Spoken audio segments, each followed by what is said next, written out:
Je, unahitaji taarifa kamili na uchambuzi wa ndani zaidi? Jiunge sasa katika grupu letu la WhatsApp kwa malipo nafuu kabisa. Utapata uchambuzi wa kila siku, mchana na jioni, update za dunia kwa haraka zaidi, fursa ya kumuuliza maswali Rahby papo hapo na kupata majibu ya haraka zaidi kutoka kwake. Usikose nafasi hii adhimu. Jiunge sasa na uwe mbele ya taarifa kuliko wengine. Tupigie kwa simu namba 0654467177 au tuandikie ujumbe ni unge na Rahby. Tutakuunga moja kwa moja. Awe mtu wa watu, awe mtu ambaye anaweza akakunja chuma kwa maneno, huku unapiga story unajaribu kukikunja. Yaani waziri wa mambo ya nje ni yule mwenye sifa ya kunyoosha mbavu za simba. Unajua mbavu za simba zinavyonyoshwa, unaitia mafuta taratibu na kuona nyosha. Kwa hiyo mpaka inakuja inanyooka. Huwezi kuwa waziri wa mambo ya nje we mtu ambaye hujapita diplomatic na haujajiridhisha kuhusu diplomasia yako, kwa sababu waziri wa mambo ya nje ni mwakilishi kamili wa serikali upande wa pili. Kauli yake yoyote ina ishara mbaya na kitu kibaya. Mmoja wa mawaziri ambao wanahudumu tuseme katika serikali za sasa ambao hawana sifa ya kuwa mawaziri wa mambo ya nje anaitwa Marco Rubio, ambaye pia ni mshauri wa usalama. Hana sifa ya kuwa waziri wa mambo ya nje. Kwangu mimi, sijasema Marekani wanaweza kuamua kamweka yoyote. Matamshi yake na kauli zake hazina sifa ambazo mawaziri wa mambo ya nje huwa nazo.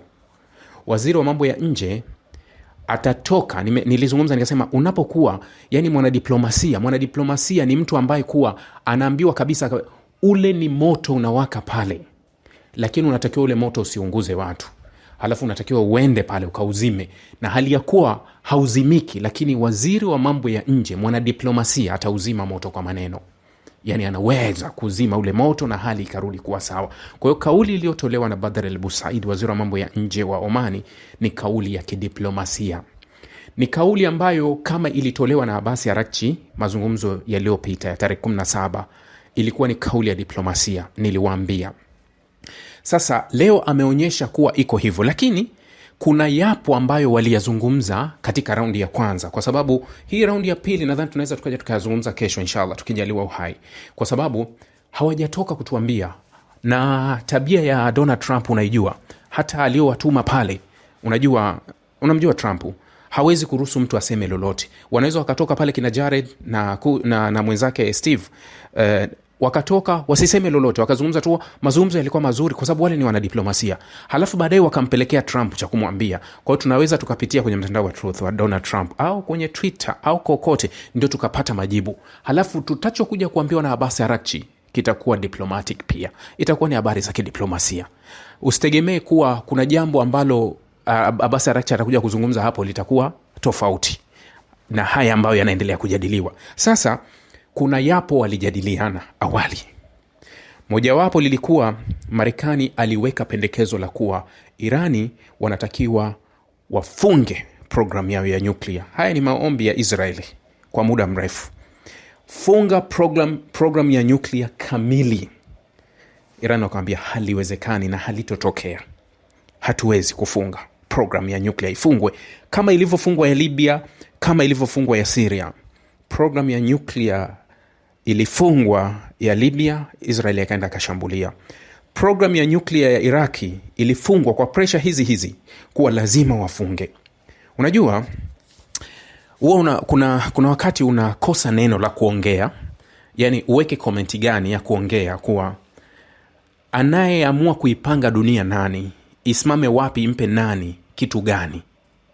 Kwa sababu Israeli anampressure Marekani kuwa fulani hastahili kuwa na nyuklia. Alianza Iraki, alikuwa Syria, akaenda Libya. Hawa wote hawastahili kuwa na nyuklia. Lakini Israeli ana project ya nyuklia isiyokaguliwa. Yani ule mchezo unaofanyika ni hivi, kama ambao Donald Trump anauanzisha kuwa tunataka Hamas waweke silaha chini. Hali ya kuwa wewe Marekani unamuongezea Israeli silaha. Hamas yana ugomvi na nani? Na IDF. Kwa nini IDF pia na wenyewe wasiweke silaha zao au wasiondoke katika ile eneo ambalo linaleta matatizo? Ni hicho kinachofanyika kwa Hizbullah. Hizbullah waweke silaha chini. ila Israeli ambaye anapambana na Hezbollah aongezewe silaha. Yani unapomwambia Irani aweke silaha chini, avunje geti zake, halafu anayemhofia kuwa mwizi wake anaongezewa vifaa vya kuvunja zaidi, hii inawezekana wapi? Hakuna ukaguzi wa nyuklia ya Israeli, hakuna mkataba wa NPT unaofuatwa, hakuna chochote. Yani Israeli anarutubisha kwa kiwango ambacho hakitazamwi. Kiwango cha dunia ni 3.65 ambacho Irani anarutubisha, na anakaguliwa na IAEA, anakaguliwa na NPT, lakini bado kuwa hatutaki hata hiyo 3. Wakati Israeli anarutubisha kwa kiwango ambacho hakina ukaguzi.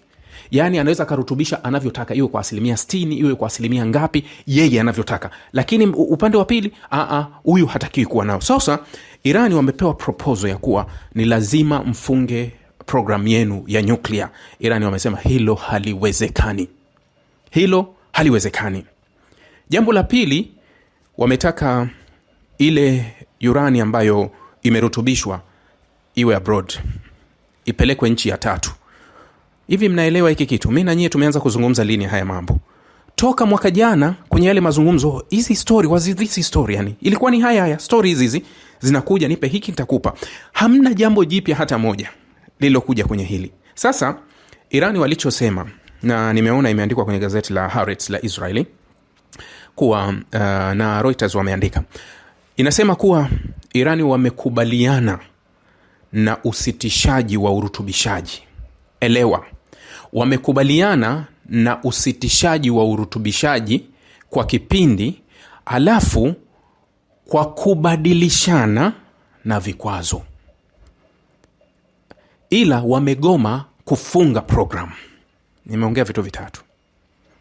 Yani wao walichokubaliana, Irani walichosema kuwa tunakubali rasmi kusitisha urutubishaji wa urani. Yani tunasitisha by time, sio tunafunga, tunasitisha kwa muda maalumu ambao tutakubaliana. Halafu hatukubali urutubishaji wetu ambao tayari tunazo zile urani tuzifanyie abroad, yani tuzipeleke nchi ya tatu, hatukubali. Lakini wamekubali kuwa wanaweza wakaangamiza hiyo 60% katika kile ambacho nilikizungumza mara kadhaa, kuwa wanaweza kubadili matumizi. Yani nyuklia, urani inatumika kwa mambo mengi, utafiti, sayansi, sijui nini, mbolea kwenye manini, sehemu nyingi ambazo inaweza ikatumika. Kwa hiyo wanasema kuwa hii ni mali yetu, tutaitumia kwetu. Yani tutaifanyia kazi nyingine tofauti na kile tulichokuwa tumerutubisha, kuwa hatuendi kutengeneza hilo kombora lenu, na tutaruhusu wakaguzi wa kimataifa watukague wakati tunafanya matumizi ya hii kilogramu 400 tunapoihamisha kuipeleka sehemu nyingine. Hilo wamekubaliana, lakini wamegoma katika kile wanasema kuwa hatutaki kufunga project yetu moja kwa moja. Lakini wakati huo wakasisitiza kwa Marekani, tunataka Marekani itambue haki yetu ya nyuklia. Tunataka Marekani itambue haki yetu ya nyuklia. Haya yalikuwa ni mazungumzo ya asubuhi ambayo kuwa walishindwa kufikia muafaka. Kwa nini Irani anakubali kustopisha urutubishaji? Manake anachofanya sasa ni kurutubisha, yani enrichment, ile kurutubisha ndio wanacho sitisha kwa sasa, na wamekubaliana. Unajua aliyemfanya Irani akubaliane na hili, naweza nikasema ni Israeli. Kwa nini? Israeli asingeshupalia makombora ya Irani hapa angekomana na nyuklia. Lakini Israeli kampa jibu Irani kuwa makombora ni silaha nyingine ambayo tofauti. Yani nimekuwa nikisema kuwa nchi zimeona kama kinga pekee ya kujikinga ili usiweze kuguswa ni nyuklia, unaimiliki. Ndio kile ambacho Ukraine wanasema tunataka nyuklia ili angalau tuwe salama. Anaambia haiwezekani. Urusi anaambia haiwezekani wewe kuja kuwa na nyuklia. Okay, basi kama hatuwezi kuwa na nyuklia, tunataka dhamana ya NATO, sisi tujiunge na NATO. Anaambia hilo halitokuja kutokea. Tunataka dhamana ya usalama ya Marekani. Dhamana ya usalama ya Marekani ikiwa Ukraine, Urusi hawezi kushambulia kwa sababu nyuklia tu nyuklia, hawawezi kuingia kwenye mzozo. Ndicho ambacho Ukraine anakiona kuwa usalama wangu mimi ili niwe salama, sio hawa washirika wa Ulaya hawawezi, ila Marekani anaweza kukaa hapa. Basi kwa hiyo naposema kuwa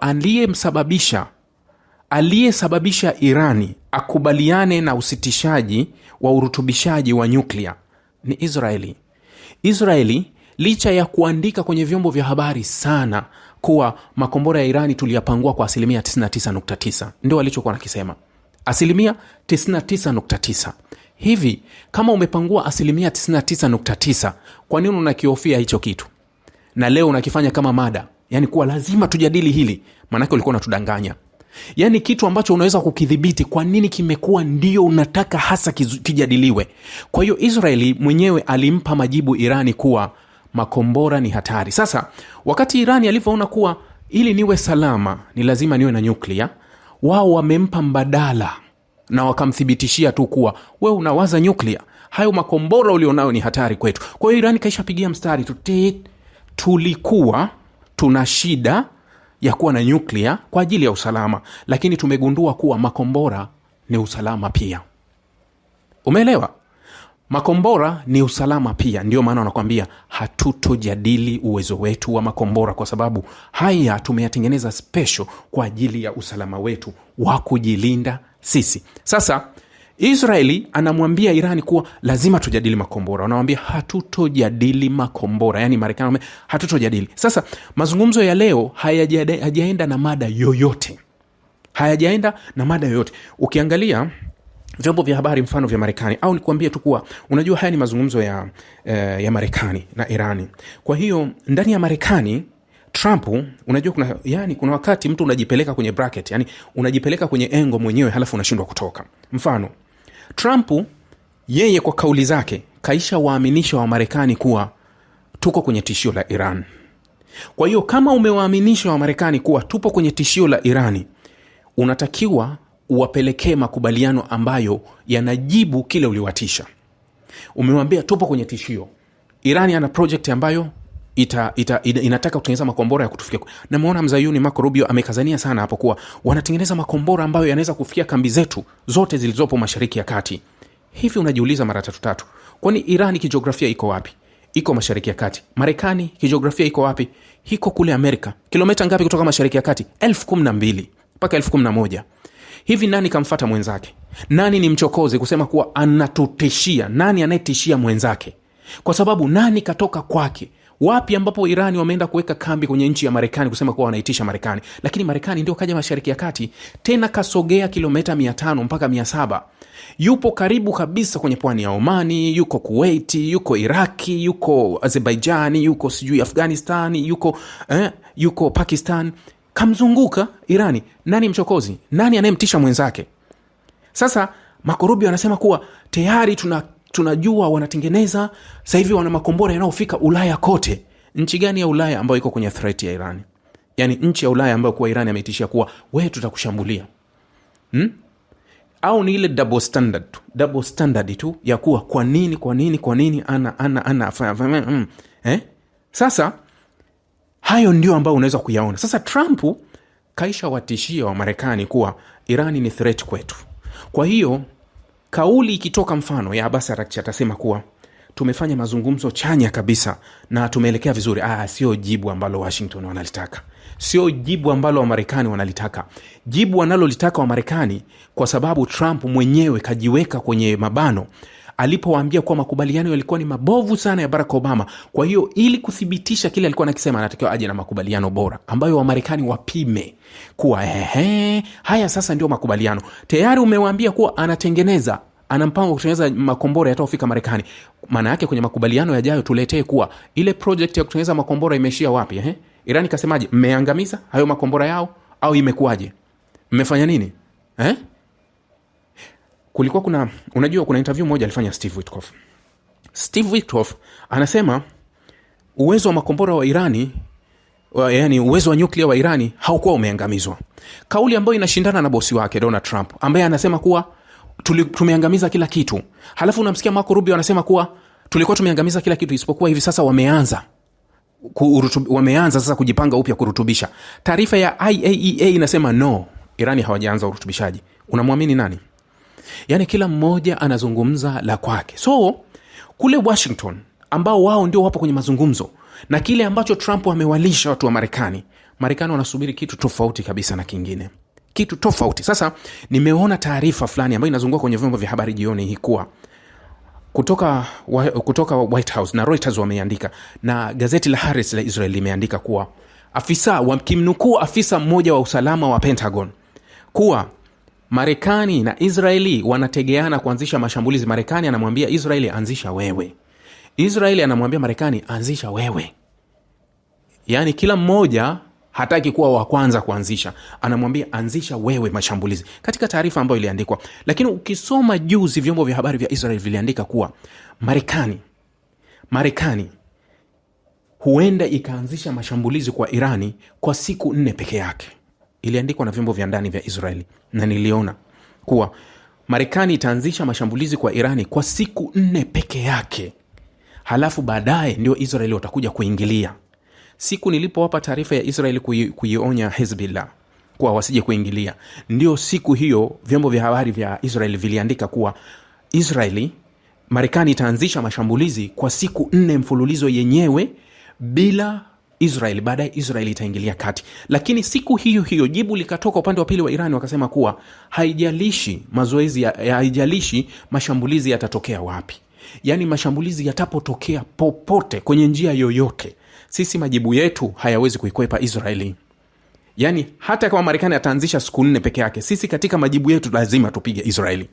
Yani ni tayari wameshajua button ya on na off ilipo, kuwa iko Israeli, we nenda tu kule kule. Yani Israeli kujitoa kwenye mgogoro, kujifanya kuwa hayanihusu, haya ni ya Marekani, inakuwa kama kichekesho.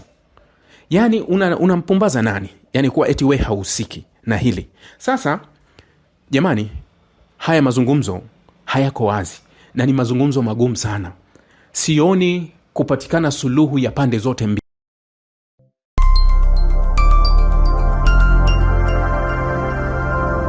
Rahby Digital, haki na ukweli.